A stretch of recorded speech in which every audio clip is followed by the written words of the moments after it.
Good afternoon, everybody. And first, I want to thank Dr. Unupam and Sir, and also the chairperson and the scientific committee to give me a chance to stay in this ISM conference. Uncollated vasculitis is really a challenging, and in our daily practice, we have seen that many patients, even in the decline GFR more than 5.8 or dialysis dependent, they are doing some better, and with some young patients also they are not doing the same thing using the same regimen.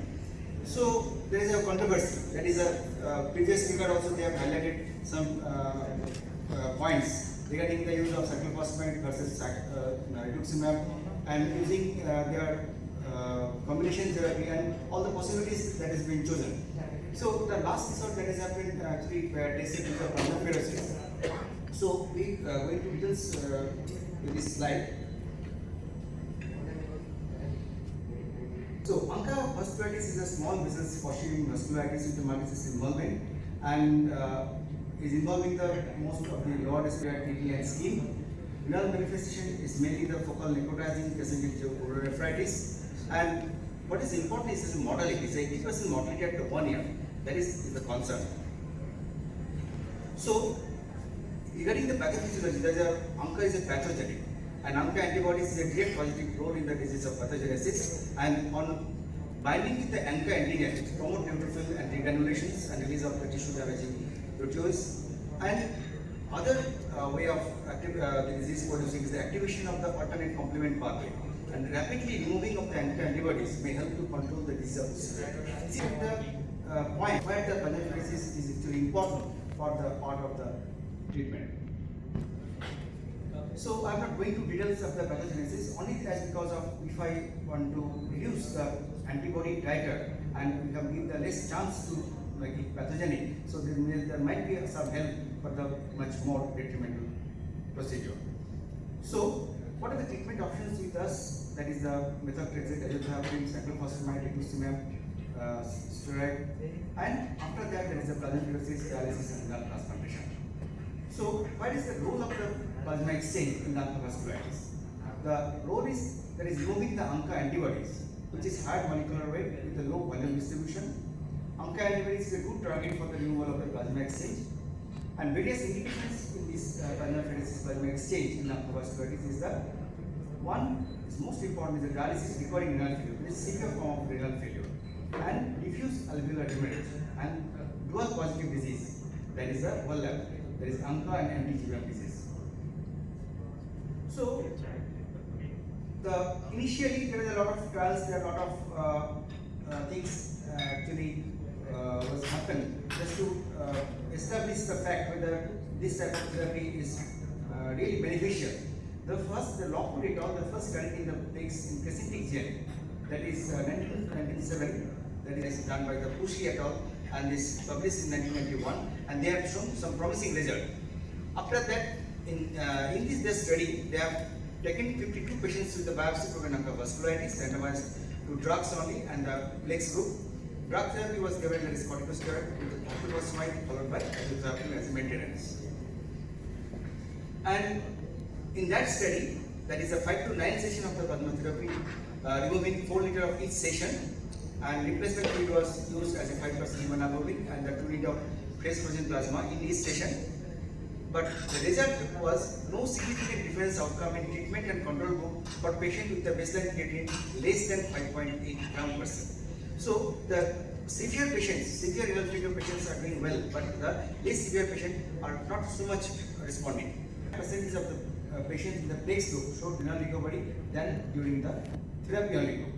And long-term follow-up revealed that they maintain their renal functions unless there is disease relapse. That is promising. And the study concluded that the routine addition of the plasma exchange in patients with the milder renal disease, that less than 5.8 mg per dl creatinine is unnecessary, but for dialysis requiring an addition of the plasma exchange increases the chance of the renal recovery. Then came the MAPEX trial. That is very important trial, and this is one of the landmark trial in the treatment of the plasmapheresis using the uncollated vasculitis. is the largest randomized controlled trial pre-publications of Pixibus, and in 2007, 137 newly diagnosed ANCA vasculitis patients with a creatinine for more than 5.81% were recruited, randomized between this methylprednisolone group and the PLEX group.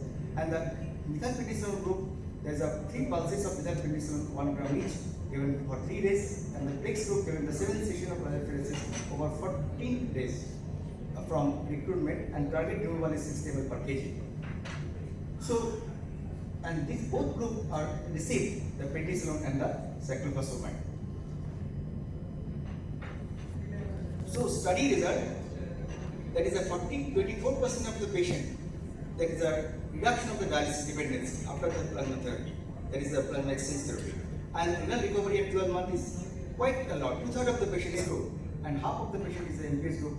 There is a renal recovery take place. But the important things to note, that is no significant impact on mortality. And in the long-term follow-up, the benefit of the plasmapheresis is reducing the ESRD is maintained beyond the 5 years without any effect on mortality. So this is the diagrammatic presentation of this MEPEX trial. That is, I have discussed. That is the 28 European hospitals recruitment taking place, and the trial was published in 2007 with a good outcome, good favorable outcome with this plasmapheresis, but with some limitations of this trial. So what is the criticism of this MEPEX trial? First of all, there is a high mortality rate in this trial, and 26% at the 3-month, and mostly due to the infection. And another criticism in that trial was a small sample size, and there was no mortality benefit in this plasmapheresis group as well. And another thing, that is the advantage of the PLEX added in addition to the therapy was no composite reason for that. And another important thing, that is regarding the didn't study the role of PLEX in patients with the less severe renal involvement. So these are the criticism in the MEPEX trial, for which actually Pixibus trial came into place. So on the basis of this MEPEX trial, the KDIGO recommended that patients requiring the dialysis or rapidly rising creatinine or diffuse alveolar hemorrhage or the dual positive cases, PLEX may be beneficial and can be used. And the UNER group guideline in 2016 also they advocated the same things, that is in a severe form of the renal disease, it can be beneficial, but the creatinine is more than 5.7 milligram per day, or patient having a gross alveolar hemorrhage. So after that, some few trials, some unit based or some regional trials, but only the meta-analysis trial after that was by Walsh et al. They so that is a reduced dialysis dependency with PLEX without any mortality benefit. It is also the confirmed the MEPEX trial. And in this study, the single center study recruiting with 32 patients, and in contrast to MEPEX, patients recruit over the wide range of renal functions. So some part of the MEPEX was answered in this group of trial. And follow-up patients was 5.7 years. And addition of the PLEX is better renal survival and helps to reduce the cyclophosphamide doses. There is a two new outcome came with this meta-analysis. So after that, the sudden change in the approach comes with a much larger trial, that is all you know, that is a Pixibus trial. 104 patients with the diagnosed active ANCA vasculitis were recruited. Inclusion criteria was the eGFR less than 50 ml per minute or diffuse alveolar hemorrhage. Study used 2/2 fraction design, comparing the PLEX versus no PLEX, and all of them getting this steroid, the low dose and the small dose, the low dose.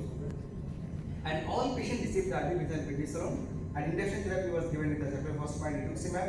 Plasma exchange done 7 sessions within 14 days, and removal of each day, there is a 60 ml per kg. So this is the study design. The severe vasculitis, they are standardized therapy with the starting with the cyclophosphamide with or without rituximab. They make it a two group. One is no plasma exchange group, one is a plasma exchange group. And in this adjunctive plasma exchange group, one is the standard dose of steroid and is the reduced dose of steroid. And the without plasma exchange group, they are also divided into two. There is standard steroid and the less steroid group. So, a significant impact on the place of the primary composite outcome or death or ESRD development. So if you see the curve almost go hand in hand.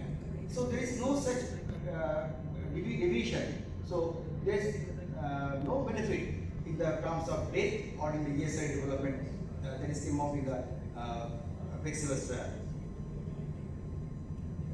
So as there is a major change on the concept, so again the question is arise whether really study was limit of all the criticism. So they tried to find out what is the problems with this trial. Is it really, because many trials they have shown beneficial result with this plasma exchange. Majority in case of the alveolar hemorrhage and even the severe renal failure group. But this group is failed to establish this fact. So what is the criticism that came out with this Plexivus trial? First thing is that there is the baseline renal function in the MAPEX trial was 100% patients had creatinine more than 5.8. But here only 30% has been recruited for these severe patients. Second important thing that is criticism came, there is a 10% of the patients in the Plex arm didn't complete the prescribed the plasmapheresis session.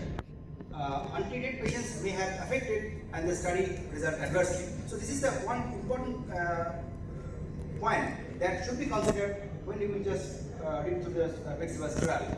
Another important thing is that primary outcome analyzed after 1 year, and there may be some short-term benefit which was lost during the further follow-up. So what happens actually for recruitment to the 1 year, they have not shown any result showing some improvement, because in the MAPEX trial also they have shown there is 3 months, 6 months or 1 year there is a trial, but as the biopsy is not proven, even the patient with a cellular patient or something else, they have really responded in the earlier, but the patient having a high INTA, all these things, they have not responded later on. So in this part there is a lacunae of actually explaining the Plexivus trial, and no data available regarding the renal biopsy finding. That is very important.